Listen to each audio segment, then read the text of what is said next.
Si te gusta el contenido, házmelo saber con tu comentario y tu pulgar arriba. Si quieres que narre alguna historia en particular, dímelo en cualquiera de mis redes sociales o a través del correo en pantalla que también encontrarás en la descripción. Por favor, suscríbete a este canal y activa la campana para que no te pierdas las actualizaciones. Y si quieres ayudarme a que el canal crezca, comparte con tus amigos. Tu apoyo es lo más importante. Gracias. El siguiente es un video publicado originalmente en mi primer canal, El Maverick, en el año 2013. Ha sido solicitado por Mitch L. Gracias por recordarlo. Si eres de los suscriptores que me conoces solo por este canal, creo que en esta oportunidad van a tener un vistazo de cómo era antes mi narración. Si les parece que era mejor antes o si les parece que es mejor hoy, queda a opinión de cada quien, aunque yo me quedo con mi narración actual. Este top 5 se basa exclusivamente en mis gustos y opinión, por lo cual no te sorprendas ni te indignes con los resultados. Hay una posibilidad tanto de que veas en la lista historias que no te agraden, tanto historias que puedan o no darte miedo, tanto historias que no consideres novedosas o siquiera atractivas. Todo depende del contraste entre mis y tus gustos. No obstante, espero sepas comprender la situación ahora que lo dejo explicado, y este contenido logre entretenerte.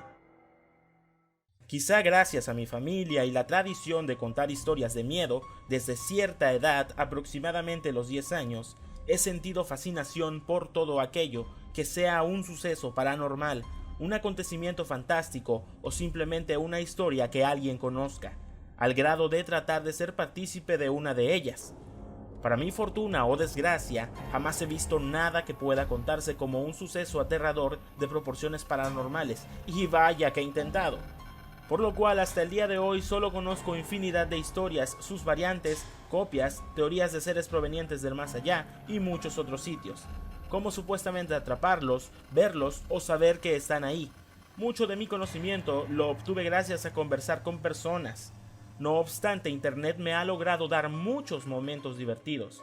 Gracias a las historias guardadas en páginas especializadas, comencé a leer las vivencias de usuarios con el más allá y sus leyendas regionales, así como las urbanas, al grado de, si bien no conocer todas, sí conozco muchas generalidades sobre ellas, por lo cual mi continua búsqueda por más me llevó de una u otra forma a algo que tiempo después me enteraría lleva por nombre creepypastas.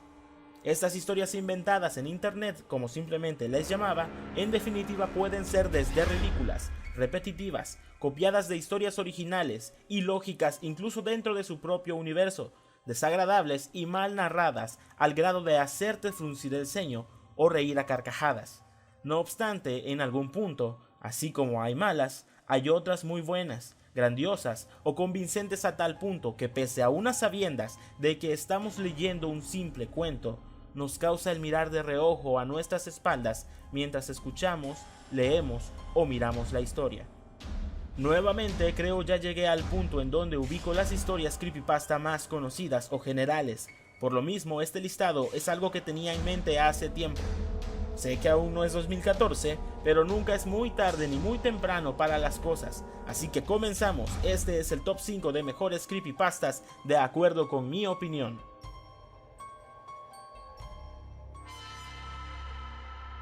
Último sitio. Aunque muchos de nosotros, usuarios activos de internet, tengamos esta como principal fuente de diversión, no se debe dudar que una industria sobresaliente en la rama del entretenimiento es la de los videojuegos.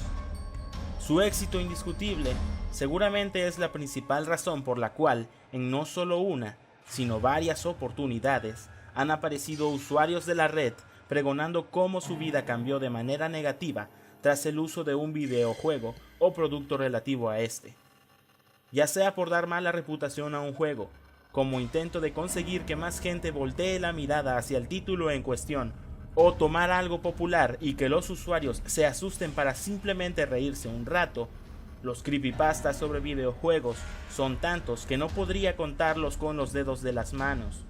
Ya sean cartuchos embrujados como The Legend of Zelda Bane Drowned, discos malditos como Smash Bros. SE, títulos endemoniados como Final Fantasy.trr, servidores del infierno del Counter-Strike, ejecutables como Sonic X o portátiles como Pokémon Black Version, los Silver, Mano Blanca, y hasta incluso el propio buscaminas de la PC. Hay muchos de dónde elegir, sin embargo esta posición es donde ubico a la más simbólica para mí, ya que en su tiempo muchas personas quedaron impresionados con ella. Se realizaron cientos de videos dedicados a parodias incluidas, y hay hasta quien buscó corroborar si era posible conseguir lo que indica la historia. Y también debo decir, es la primera creepypasta que recuerdo haber escuchado y ubicado como tal. Si debo decir qué coloca esta historia hasta el fondo del conteo, la respuesta sería lo mismo que la hizo buena. La historia es muy simple en realidad, no obstante su fama y el creciente número de usuarios conocedores de esta expandieron el cuento y la ramificaron de una manera tan caótica que es difícil no entretenerse con ella, pero le hace perder fuerza por tantas vertientes que ya caen en lo ridículo. Lugar número 5. Tails Doll. La historia inicia con un chico estadounidense fanático de la consola Sega Saturn. Su juego predilecto era Sonic R, un título de carreras ambientado en el universo de Sonic el Erizo. El día en el que ocurre la historia, este chico tenía como meta desbloquear el personaje Tails Doll. Quienes conozcan un poco sobre esto, sabrán que es una versión del personaje Tails, realizado a manera de oso de peluche, con una antena roja en la cabeza. La madre de este chico prepara la cena. Cuando ya es hora le llama. Sin embargo, su hijo no parece escuchar el anuncio que la mujer hace, por lo cual decide subir a la habitación del niño. Al abrirla, lo encuentra muerto, con la vista perdida, mientras en el televisor el juego continuaba emanando luces multicolor y la música de fondo Can You Feel the Sunshine no paraba de sonar. De acuerdo a lo que se cuenta, el parte médico señala como causa de muerte una asfixia a raíz de un ataque epiléptico, posiblemente provocado por los destellos multicolor. Tras el funeral del chico, la madre regala la consola y videojuegos al mejor amigo de su hijo. Este joven es quien más tarde publicaría la historia en internet, señalando que, al revisar las pertenencias del fallecido, descubre que una de las últimas cosas que realizó en la Sega Saturn antes de morir fue desbloquear al personaje Tails Doll del juego Sonic R. La historia es simple, pero solo con esto se dio paso al rumor de que al desbloquear el personaje Tails Doll, cumpliendo ciertos requisitos, como la hora exacta de la noche, utilizando ciertos personajes y mientras suena el tema musical que escuchó el chico antes de morir, se libera el personaje. Este toma tu vida, solo dándote la oportunidad de que mires la luz que emana de su antena. De la misma forma, las ramificaciones de esta narración señalan que los creadores del juego realizaron acciones a manera de parche para evitar que la maldad del personaje saliera del formato CD y acabara con los jugadores incautos que lo desbloqueaban.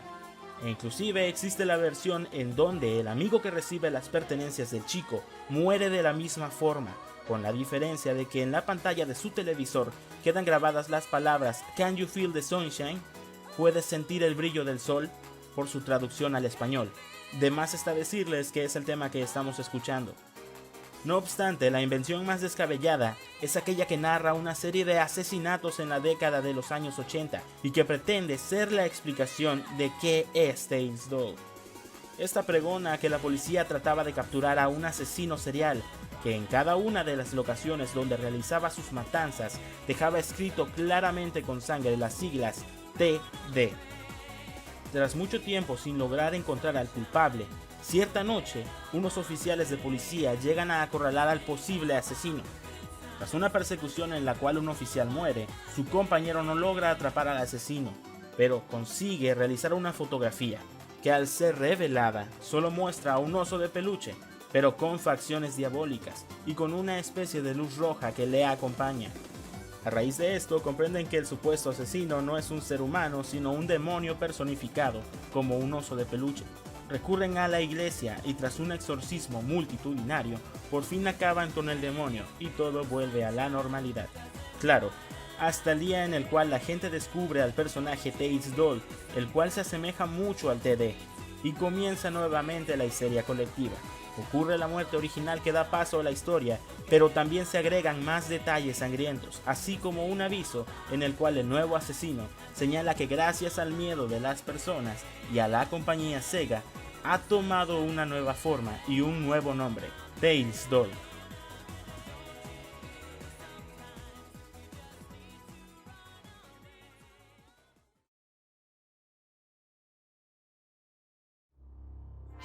Siguiente número.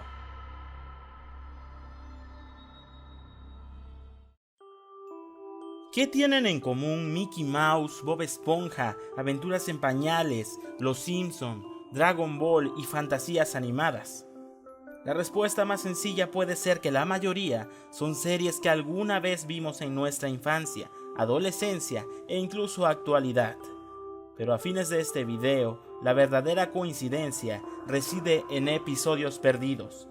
No hablamos de capítulos que desaparecieron o fueron cancelados, sino del encubrimiento de creaciones mórbidas, las cuales desentonan con todo lo que representa la serie en cuestión y cuya proyección solo deja como menor consecuencia graves trastornos a quien la mira, mientras que en peor resultado, asesinato o suicidio. Cada serie tiene sus detalles, cada animación sus conclusiones propias. Sin embargo, ninguna de ellas pasa a tomar parte de este conteo debido a sus creadores o su creador. Esto último lo digo a causa de que podríamos pensar que la creó la misma persona. Después de todo, cada una de estas lleva la misma columna vertebral. Señalan calidad de animación fluctuante, es decir, de pronto mala y en momentos buena. Hiperrealismo, la más coincidente. Esta expresa que ciertas partes lucen más detalladas, como si fuesen fotografías. Cambio en las voces de los personajes. Mayor violencia o violencia desmedida y sanguinaria. Mensaje hacia el público el cual incita a matar, el suicidio, la locura y más cosas. Esto solo por mencionar unos pocos rápidamente. El uso desmedido de estos factores desacredita mucho las historias y en mi caso particular solo me hace decir, si ya escuchaste una, ya escuchaste todas. La cuarta posición se la lleva una historia que más que ser eso es un supuesto, una teoría. En comparación a las demás no pretende venderse como aterradora o real siquiera. Número 4. Ed y Eddie. La teoría del purgatorio. El purgatorio, en palabras simples, no es ni el cielo ni el infierno, es un estado en donde las almas que no cometieron pecados mortales se mantienen en espera del juicio divino. Generalmente se considera que son niños quienes mayoritariamente se encuentran ahí, y según la teoría del purgatorio de Ed y Eddie, es en realidad el vecindario de la caricatura. En principio, la simple idea de pensar en eso suena a una tontería. Sin embargo, esta historia solo necesita unir unos cuantos puntos y realizar algunos planteamientos para comenzar a sonar muy válida y hasta cierta. Iniciando por algo simple. ¿Por qué no hay adultos en la serie? ¿Cómo es que aun si se mencionan en diversos momentos, nunca aparecen, ni con su voz fuera de cuadro o al menos una silueta? Y aunado a eso, cuando estos niños van a la escuela, ¿por qué no hay profesores? ¿Por qué no hay directores o al menos intendentes? Si enlazas esta pregunta a la explicación sobre lo que es el purgatorio, algo coincide, ¿o no? No hemos estado aquí por siempre, pero el vecindario sí. Incluso antes de que existiera en la tierra, ya existía aquí. Aquí para aquellos que perdieron la vida en estos terrenos malditos. Aquí para quienes murieron mucho antes de que su vida real empezara de verdad. Aquí para quienes nunca quisieron crecer. Venimos de diversos tiempos y vivimos diferentes vidas. Pero solo algo es verdad para nosotros. Vivimos en el reino terrenal del vecindario en algún momento de nuestras vidas y morimos antes de que nos llegara la hora. No recordamos mucho de nuestras vidas en la cerrada desde que el último miembro del grupo vino. Y no recordaremos este momento cuando venga el próximo. Pero esto es lo que sabemos. De esta manera inicia el cuento y a partir de aquí, iniciando desde el año 1902 con el primero, Rolf, hasta llegar al año 2000 con el último, Jimmy, la narración se centra en contarnos quiénes eran estos niños y su historia antes de llegar al vecindario. Solo eso, sin conclusión.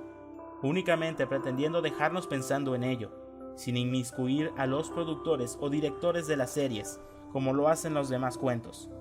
No pretende ganar demasiado y sin embargo, hay grupos de personas haciendo extensiones sobre las historias de estos chicos. Como tal, el escrito no es ni un poco aterrador, pero la forma en la que jugaron con la explicación que se da sobre cada infante cubre muy bien desde sus formas de ser antes y después, así como sus motivaciones, y por ello, más que ser un puesto ganado por impacto terrorífico, está aquí por saber jugar bien sus cartas con el público.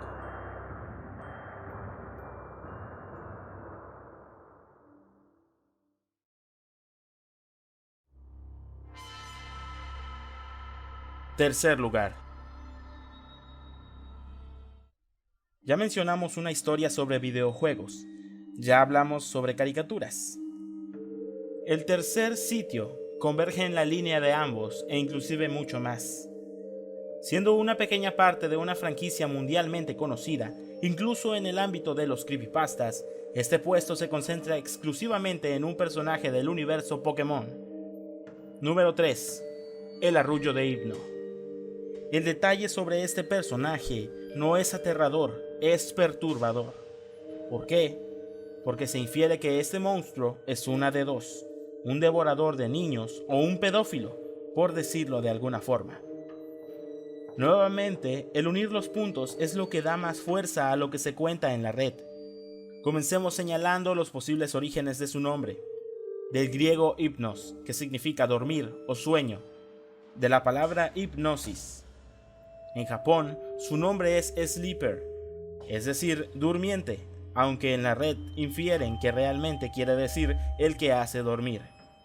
Al momento simplemente nos dice que es una criatura con capacidades para dormir e hipnotizar. Sin embargo, juntemos detalles creados por la propia franquicia. Cuando está muy hambriento, duerme a los humanos que encuentra para poder devorar sus sueños. Lleva un péndulo en la mano.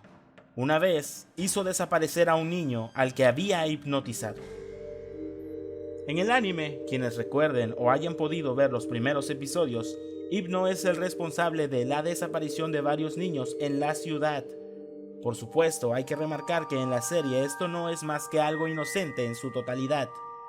No obstante, en el videojuego Pokémon Rojo Fuego y Verde Hoja, nuevamente se investiga sobre la desaparición de una niña que está extraviada en un sitio al cual ella frecuenta de tal forma que es complicado creer que se pierda así de simple. Al final, resulta que la niña está siendo atormentada por Hypno. Como remate tenemos la imagen del arte oficial para las camisetas Pokémon 151 del año 2008. Nuevamente se aprecia a Sleeper o Hypno llevando de la mano a un par de niños. Esto solo fomenta la creencia sobre el Pokémon y sus no tan buenas intenciones con los infantes. En realidad nada es concreto, sin embargo la velocidad con la que las ideas fluyen en internet ha convertido esto en un hecho extraoficial, la cereza sobre el pastel que ha transformado a Hypno en el monstruo cuya presa son los niños, queda ante ustedes en esta canción que lleva por nombre Hypno's Lullaby, o por su traducción al español, la canción de cuna de Hypno o el arrullo de Hypno. Come, little children, come with me. Safe and happy you will be. Away from home, now let us run. With Hypno you'll have so much fun. Oh, little children, please don't cry.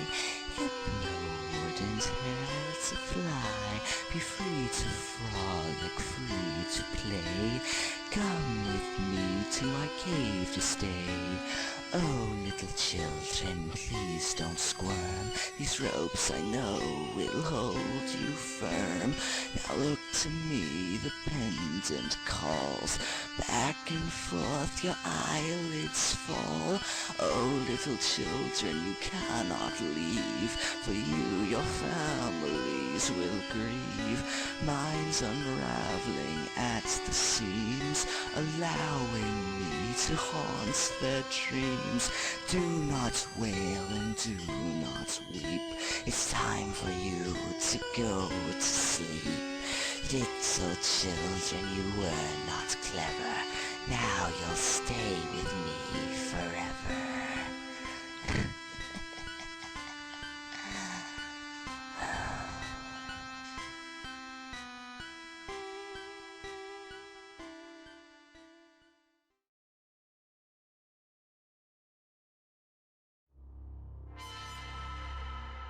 Segundo lugar.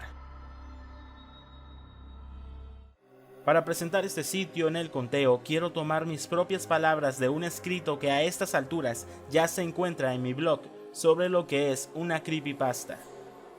Una historia creepypasta proviene de la conjunción de la palabra anglosajona creepy, en español horripilante, y el término copypasta, los comandos copiar y pegar de los procesadores de texto. Tienen como característica principal el hecho de nacer en la internet y tratar de mostrarse como si fuesen reales. Pueden compartir de la misma forma que las leyendas o mitos, detalles fantásticos, paranormales o sorprendentes, y en algunos casos se desconocen su procedencia directa o autor. La siguiente historia cumple excelentemente esos requisitos a más no poder, y como un agregado no se queda en simplemente lo que una persona dijo, sino lo que varios individuos comentaron, agregaron y aumentaron. Justo como llega a ocurrir con los creepypastas más virales. Aunado a ello, el final es, en opinión de su servidor, bastante inesperado, y lo más importante, de la narración. Número 2. Candle Cove. Iniciando con un simple foro destinado a la nostalgia, un usuario pregunta por una serie que pasaron al inicio de la década de los años 70. Su nombre, Candle Cove. Tras ello, justo como una bola de nieve, el post se va haciendo más grande con más personas que se asombran al leer el nombre de aquella serie que duró al aire poco menos de 2 meses, y que quizá por el tiempo habían olvidado. El contexto de toda la conversación revela como primer dato el momento en el que se transmitía el show. Este era después de las noticias vespertinas. Los niños sintonizaban los televisores en el canal 58. La temática de este programa tenía como punto central a una niña, la cual tentativamente llamaron entre los usuarios Janice, debido a que no recuerdan su nombre. Esta pequeña imaginaba tener de amigos a piratas, de los cuales el primero que salta a la memoria de los usuarios del foro llevaba por nombre Percy, el cual estaba fabricado de varias partes de marionetas, y su cabeza era la de una muñeca de porcelana. Algo extraño y de proporciones grotescas, pero al final atribuyeron que esto se debía a que la producción no contaba con mucho presupuesto. El barco en la serie llevaba el nombre de Laughingstock. Este barco tenía un rostro con una mirada perdida, la quijada sumergida, y todos estaban de acuerdo en que era bastante raro los cambios que hacían entre el modelo de barco y el rostro de la marioneta para que se viesen sus facciones al hablar, mientras decía su frase más conocida: "Tienes que ir adentro". En el contexto de la serie, esto lo hacía para incentivar a un cobarde Percy a que entrara en lugares espeluznantes donde habían tesoros. El asunto aquí es que al hacerlo lo realizaba de una forma pausada, mientras los ojos se perdían hasta hacer viscos y la quijada parecía caérsele, hecho que por lo menos a un usuario le comenzó a parecer aterrador para la fecha en que lo recordaba. Más personas se agregan a la conversación en el foro. De pronto hay quien comentaba que Percy en realidad era el villano. Otros discutían sobre ello, señalando que el villano era otra marioneta, una que llevaba un solo ojo, de dientes extremadamente largos y bigote, cuyo nombre era Horacio Horrible. Sin embargo, tras varios comentarios, las cosas quedan claras. Ni Percy ni Horacio Horrible eran los malos. De hecho, ambos eran compañeros. Al final, mientras simplemente comentan el nombre del villano, todos comienzan a preguntarse cómo es que habían realizado un programa infantil de ese calibre, pues a cada comentario se notaba más la naturaleza perturbadora del show. El robapieles, un sucio esqueleto de ojos vidriosos que vestía una capa y un sombrero alto. Tal vez la descripción no es suficientemente perturbadora, sin embargo hay que añadir que de acuerdo a la propia serie, La tela de su capa, la cual estaba tejida de manera desproporcionada, es en realidad piel de niños, y de ahí su nombre. Sí, eso creo. Me acuerdo que su boca no se abría ni cerraba, su mandíbula solo se movía de un lado a otro. Me acuerdo que la niñita dijo, ¿por qué tu boca se mueve así? Y el robapiel no miró a la niña, sino a la cámara, y dijo, para tomar tu piel. En el post solo se alcanza a recordar a esos personajes, solo ello, no avanza más, no porque dejaran de escribir, sino porque el foco de atención pasó a ser el comentario de otro usuario. Este comentaba una pesadilla recurrente que tuvo a partir de mirar la serie de televisión. Su pesadilla consistía en que miraba el programa. Tan pronto como la introducción musical concluía, aparecían los personajes moviéndose de forma errática, mientras la cámara los enfocaba y desenfocaba sin parar. Pero aquello no era todo.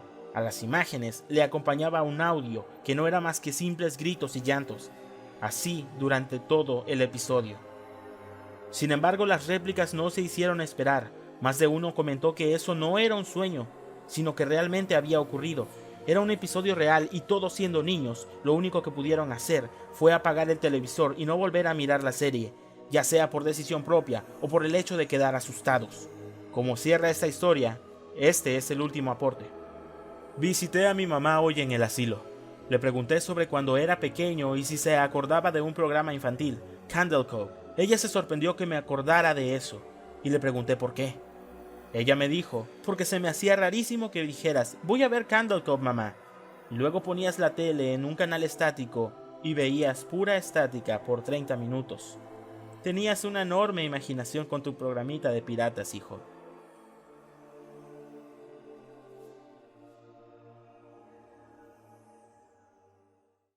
Antes de llegar al número 1, rápidamente retomaremos las posiciones en este conteo. Número 5, Tails Doll.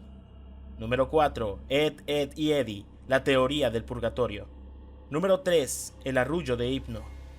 Número 2, Candle Cove.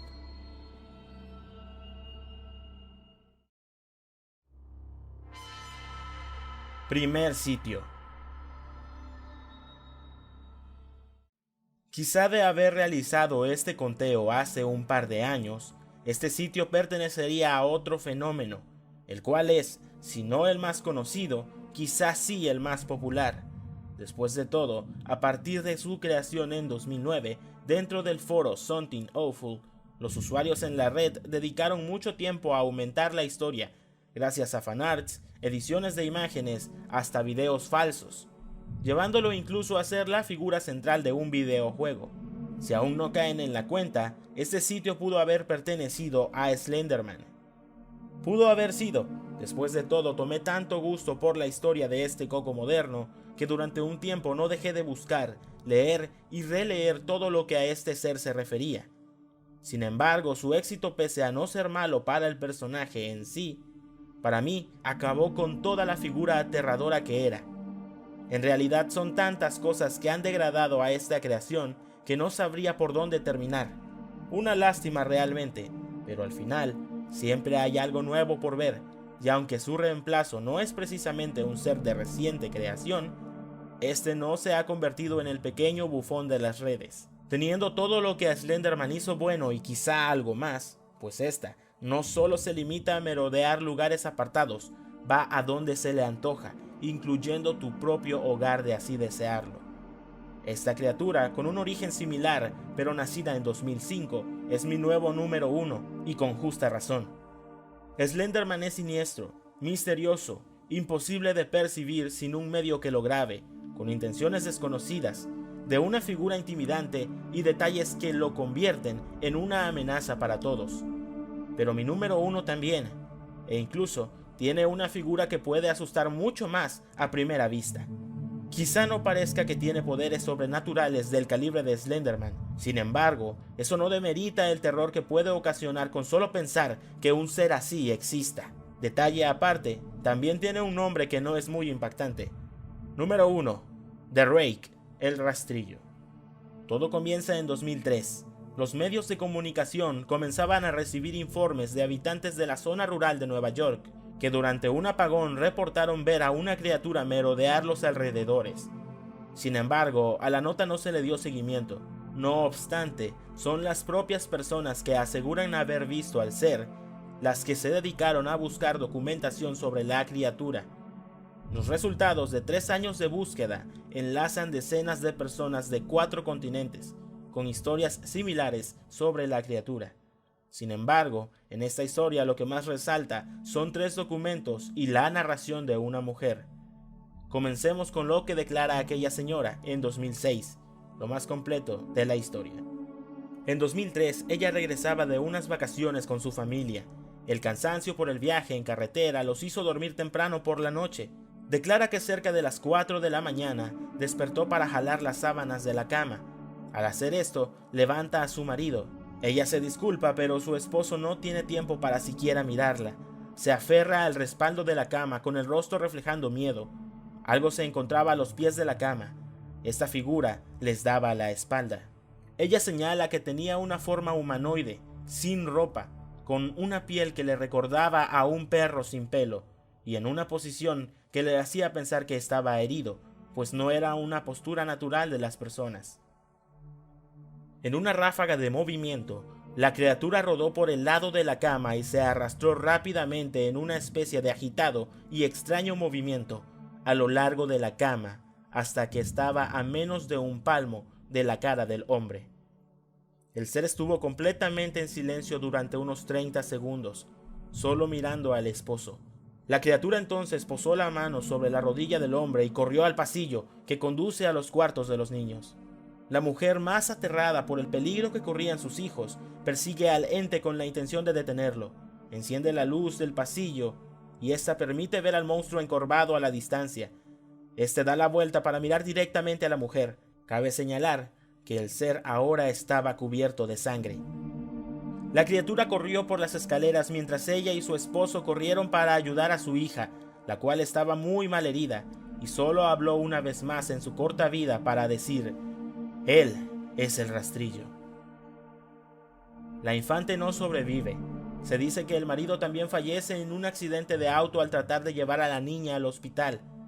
La señora se obsesiona con encontrar al rastrillo. Logra contactar con más personas que señalan haber visto a la criatura y encuentran la siguiente documentación. 1691. Registro de navegante. Vino a mí en mi sueño.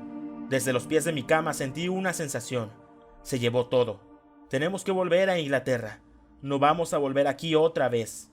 Él lo ha pedido. 1880. Fragmento de diario, traducido. En el escrito se repite varias veces: he experimentado el mayor terror. Veo sus ojos cuando cierro los míos. Son huecos, negros. Me miraron y me atravesaron. Sus manos. No puedo dormir. Su voz. Texto ininteligible.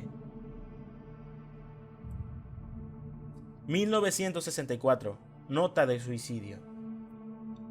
Me preparo para tomar mi vida. Siento necesario disipar cualquier sentimiento de culpa o dolor que he introducido a través de este acto. No es culpa de nadie más que de él. Una vez desperté y sentí su presencia. En otra ocasión, vi su forma. Ahora me desperté y escuché su voz, y vi sus ojos. No puedo dormir sin que me aterre lo que podría pasar la próxima vez al despertar. No puedo despertar nunca más. Adiós. Junto a la nota se encuentran 2 sobres dirigidos para William y Rose, y una carta suelta personal sin sobre. Querida Lini, recé por ti. Dijo tu nombre. Por supuesto, al leer que el rastrillo en ocasiones se presentaba más de una vez con sus víctimas, decidió grabar el audio de su habitación cada vez que dormía durante un par de semanas, para después monitorear los sonidos registrados. En el primer día de la tercera semana, me pareció oír algo diferente. Lo que encontré fue una voz chillona. Era el rastrillo. No puedo escuchar el tiempo suficiente para empezar a transcribirlo. No he dejado que nadie la escuche todavía. Todo lo que sé es que he oído antes, y ahora creo que habló cuando estaba sentado frente a mi esposo. Yo no recuerdo haber escuchado nada en ese momento, pero por alguna razón, la voz en la grabadora inmediatamente me lleva de vuelta a ese momento. No he visto al rastrillo desde que arruinó mi vida, pero sé que él ha estado en mi habitación mientras yo dormía. Me conoce y temo que una noche me despertaré para verlo mirándome.